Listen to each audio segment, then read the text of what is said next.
Hello, welcome to my channel. My name is Sasa, and today in this video I'll be showing you how I made this chiffon underskirt, or it could be a regular skirt as well. So the first thing you need to do is cut out your long strips of fabric, and I'm using chiffon. It's a lightweight fabric, it drapes very nicely. In general, you're going to need at least double the length of your ruffle compared to your skirt size. So first you connect all your strips together so you have a long circle. I'm using my serger with a regular stitch length.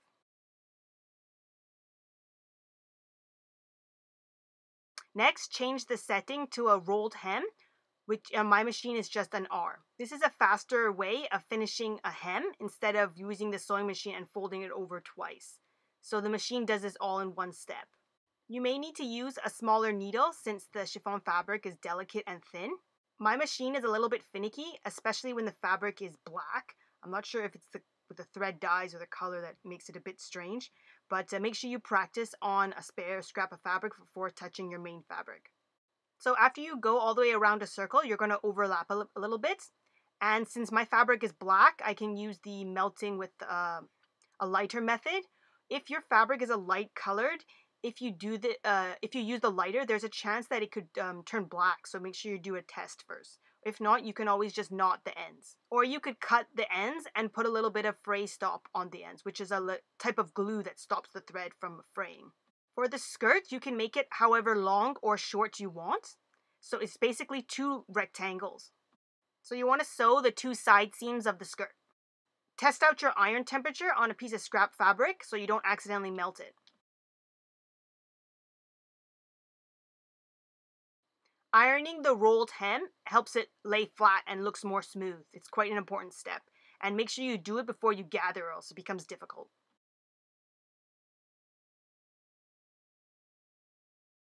Iron the side seams of the skirt as well.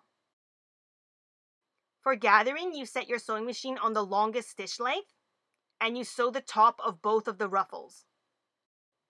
For very thick fabric, you may need to do 2 rows of gathering stitches, which is just 2 rows of side-by-side long stitches. But since this is very lightweight, you only need to do 1.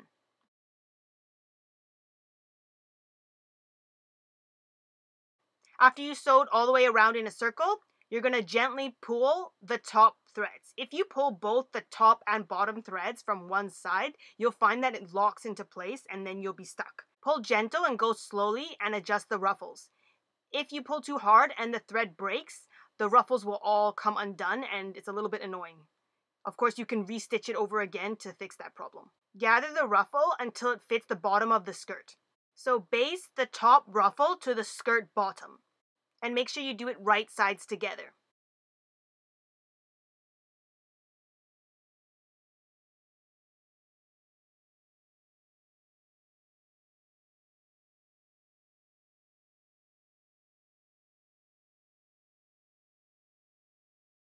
So adjust the gathers as you sew. And I don't ever use pins for this, but you can use pins if that helps you. And as I get around closer to the starting point, I'll check the ruffle to make sure it fits and do some more adjustments. So it's better that your middle strip is the same fabric as your ruffles. If you use a different fabric or a different color, it may be visible. So I already ironed and gathered the bottom ruffle, and I'm using the serger to connect it to the middle strip.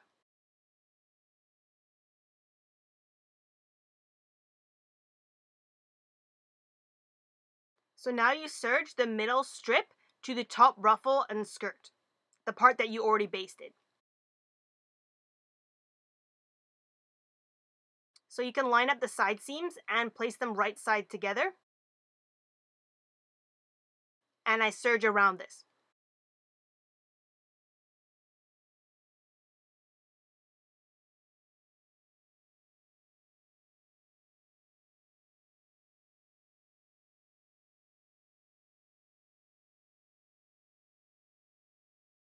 So next you serge the top of the skirt.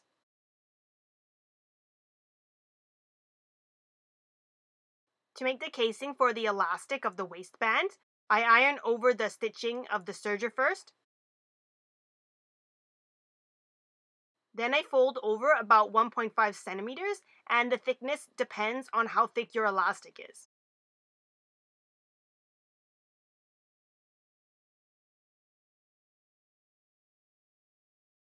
So you sew all the way around at the edge, and make sure you leave an opening so that you can put the elastic through. And there is no front or back of this skirt since the whole thing is a rectangle. Take a piece of elastic and measure it around your waist until it's a good fit. Then cut it a little bit longer for the seam allowance. With the help of a safety pin, thread your elastic in the casing.